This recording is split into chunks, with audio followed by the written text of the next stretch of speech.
ஆண்டவராகிய இயேசு கிறிஸ்து நல்ல நாமத்தினால் உங்களை வாழ்த்துகிறேன். நீதிமொழிகள் 23 அதிகாரம் 18வது வசனம், நிச்சயமாகவே முடிவு உண்டு, உன் நம்பிக்கை வீண் போகாது. நிச்சயமாகவே ஆண்டவரை தேடுகிற பிள்ளைகளுடைய நம்பிக்கை ஒரு நாளும் வீண் போகாது. ஒருவேளை இன்னைக்கு நடக்காததை போல இருக்கலாம், ஒருவேளை இன்னைக்கு நிறைவேறாததை போல இருக்கலாம், ஒருவேளை நாம் எதிர்பார்த்த நேரத்தில் அது நடக்காததை போல இருக்கலாம், நாம் எதிர்பார்த்த காரியங்கள் நடக்காததை போல இருக்கலாம். ஆனால் நிச்சயமாகவே உங்களுக்கு ஒரு பெரிய நற்செய்தி என்னென்னா, நிச்சயமாகவே முடிவு உண்டு, உன் நம்பிக்கை வீண் போகாது. நம்ம நம்பிக்கை ஒரு நாள் வீண் போகாதுங்க. ஆண்டவர் மேலே நம்ம வைக்கிற நம்பிக்கை ஒரு நாள் வீண் போகாது. பாருங்கள், அன்னாள் அவங்களுக்கு குழந்தை இல்லைன்னு ஜெபிக்கிறாங்க, அவங்களுக்கு குழந்தை இல்லைன்னு சொல்லி வேதனைப்படுறாங்க. ஆனால் இதையும் இல்லாமல் இன்னும் ஒரு காரியம் பாருங்கள். 1 சாமுவேல் 1:7 வசனம், அவள் கர்த்தருடைய ஆலயத்துக்கு போகும் சமயத்தில் அவன் வருஷந்தோறும் அந்த பிரகாரமாக செய்வான். இவள் அவளை மனமடிவாக்குவாள், அப்பொழுது அவள் சாப்பிடாமல் அழுது கொண்டிருப்பாள். யார் இந்த 2 பேர் அப்படின்னா, அந்த அன்னாளுடைய கணவருக்கு 2 மனைவிகள், அன்னாள் இன்னொன்று பெனினாள். அந்த பெனினாளுங்கிற அந்த சகோதரிக்கு, அந்த அம்மாவுக்கு குழந்தைங்க இருக்காங்க. ஆனால் அன்னாளுக்கு குழந்தை இல்லை. ஆனால் எல்லாரும் சபைக்கு தவறாமல் போவாங்க, ஆண்டவருடைய ஆலயத்துக்கு போவாங்க. அன்னாள் ஆலயத்துக்கு போகும்போதெல்லாம் அந்த பெனினாள் மனமடிவு வேதனைப்படுத்திகிட்டே இருப்பாங்க. உனக்கு குழந்தை கிடைக்கவே இல்லை, உனக்கு ஆண்டவர் கொடுக்கவே இல்லை, உன்னை கடாச்சிக்கவே இல்லை, உனக்கு எதுவுமே தரமாட்டேங்கிறாரு, நீ எல்லாம் ஆண்டவரை தேடுறியா, நீ எல்லாம் ஆலயத்துக்கு போறியா, ஒரு குழந்தை பெறாத நீ அப்படின்னு சொல்லி அவங்கள மனமடிவாக்குவாங்க, வேதனைப்படுத்துவாங்க.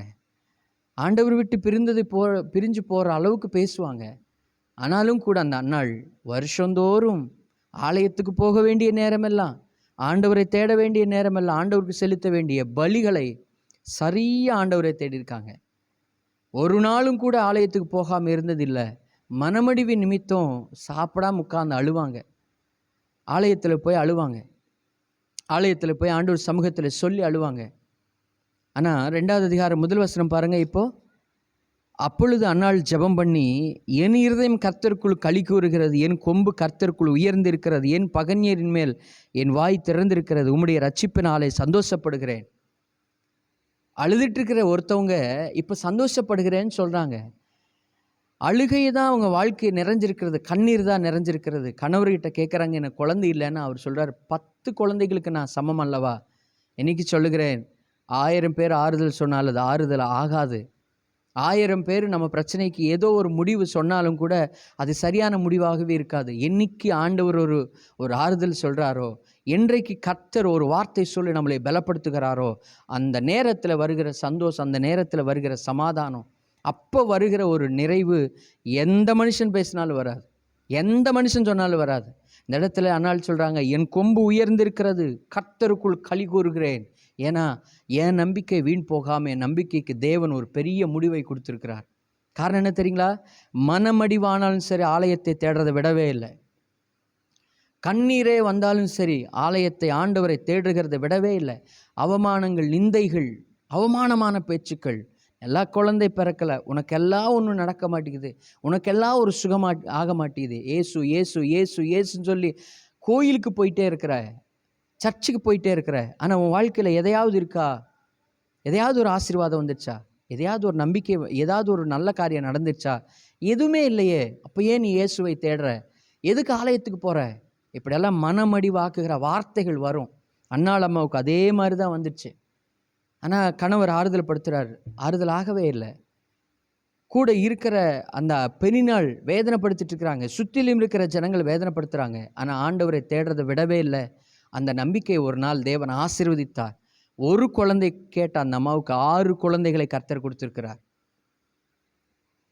6 குழந்தைகளை கொடுத்துருக்கிறார். இன்னைக்கு தேவ பிள்ளைகள் மறந்துடாதீங்க, இன்னைக்கு நீங்கள் ஜெபம் பண்ணுங்க, இன்னைக்கு அந்த நம்பிக்கையில் நிலைத்திருங்க. அவங்க சொல்கிறாங்க, இவங்க சொல்கிறாங்க, என்னை வேதனைப்படுத்துகிறாங்க, நான் சர்ச்சுக்கு போகணுன்னா தான் பிரச்சனை வருது. நமக்கு மாத்திரமல்ல, வேதத்தில் இருக்கிற அநேகருக்கு கர்த்தரை தேடுவதற்கு பிரச்சனை வந்துருச்சு. ஆனால் ஒரு நாள் அவங்க சொல்கிறாங்க, நான் இனி அழுதுகிட்டே இருக்க மாட்டேன், என் கொம்பை கர்த்தர் உயர்த்திருக்கிறார், என் ஜபத்துக்கு ஒரு பதிலை கொடுத்திருக்கிறார், என் சுற்றிலும் இருந்து என்னை நிந்திச்சவங்க மத்தியில் என்னை தேவன் உயர்த்திருக்கிறாருன்னு சொல்லியிருக்கிறாங்க. என்னை ஆசீர்வதித்தார், எனக்கு பலனை கொடுத்திருக்கிறாருன்னு சொன்னாங்க. இனி யார் நிந்திக்க முடியும்? இனி யார் அவமானப்படுத்த முடியும்? இனி யார் மனமடி ஆக்க முடியாது. ஏன்னா கர்த்தர் எனக்கு பதிலை கொடுத்திருக்கிறார். கர்த்தர் என் நம்பிக்கையை வீண் போகாதபடிக்கு என்னை காத்திருக்கிறார். இன்னைக்கு ஆண்டவர் மேல் அந்த நம்பிக்கையோடு இருங்க. நிச்சயமாக அந்த நம்பிக்கை வீண் போகாது. ஒரு பெரிய முடிவுண்டு, நிச்சயமாகவே முடிவுண்டு. உங்கள் நம்பிக்கை வீண் போகாது. சோர்ந்து போகாதீங்க. தொடர்ந்து ஆண்டவரை தேடுங்க. அநேக வார்த்தைகள் பேசட்டும், அதை காதில் வாங்காதீங்க. தேவனை நோக்கி கண்கள் இயேசு மேலே பதிய வச்சு, ஆண்டவரே என் நம்பிக்கை என்னுடைய வெளிச்சத்தை பட்ட பகலை போல் ஆக்கும். என் சுற்றிலும் இருக்கிற ஜனங்கள் நீர் என்னோடு கூட இருக்கிறீர் என்பதை அறிந்து கொள்ளும்படி செய்யும்னு சொல்லி தொடர்ந்து ஓடுங்க. இந்த காரியத்திலிருந்து நீங்கள் இன்னைக்கு இருக்கிற அந்த பிரச்சனைகள்லேருந்து, அந்த போராட்டத்திலேருந்து, அந்த நிந்தைகள், அந்த அவமானத்திலேருந்து ஒரு நல்ல வாழ்க்கையை, சமாதானமான வாழ்க்கையை உங்களுக்கு தேவன் அமைச்சு கொடுத்துருவார். அன்றைக்கு நீங்கள் சொல்லுவீங்க, என் கொம்பு கர்த்தருக்குள்ள உயர்ந்திருக்கிறது, நான் இனி பயப்பட மாட்டேன், இனி சந்தோஷமாக இருப்பேன், வாழ்நாள் முழுவதும் சந்தோஷமாக இருப்பேன்னு சொல்கிற அளவுக்கு தேவன் உங்களை மாற்ற போகிறார். ஜெபம் பண்ணுவோமா? பரிசுத்தமுள்ள பரலோக பிதாவே, ஆண்டவராக இயேசு கிறிஸ்துவின் நல்ல நாமத்தினால நாங்கள் ஜெபிக்கிறோம் ஐயா. இதோ எங்கள் கொம்பு கர்த்தருக்குள் உயர்ந்திருக்கட்டும். எத்தனை பெரிநாள் வந்து எங்களை மனமடி வாக்கினாலும் பரவாயில்ல, எத்தனை பேர் அவமானமாக பேசினாலும் பரவாயில்ல, எத்தனை பேர் நிந்தையாக பேசினாலும் பரவாயில்ல, இதோ உமக்காக வாழ்ந்து ஆண்டவரே எங்கள் கொம்பை கர்த்தர் நீர் உயர்த்துவதற்கு, எங்களை கர்த்தர் நீர் உயர்த்தும் காலம் வரைக்கும் நாங்கள் நம்பிக்கொண்டு இருக்க, எங்கள் நம்பிக்கையில் சோர்ந்து போகாமல் இருக்க தேவன் உதவி செய்யுங்க. இயேசுவின் நாமத்தினால பலவீனத்தில், போராட்டத்தில் ஆண்டவரே பிசாசனுடைய கட்டில் இருக்கிற ஒவ்வொரு பிள்ளைகளும் அந்த கட்டுகள் உடையட்டும் இயேசுவின் நாமத்தினால, அந்த போராட்டங்கள் அழியட்டும் இயேசுவின் நாமத்தினால. ஆண்டவர் அந்த வீண் வார்த்தைகள் அவங்க இருதயத்தை விட்டு எடுக்கப்படட்டும் இயேசுவின் நாமத்தினால. மனமடிவின் வார்த்தைகள் அழிந்து போகட்டும் இயேசுவின் நாமத்தினால.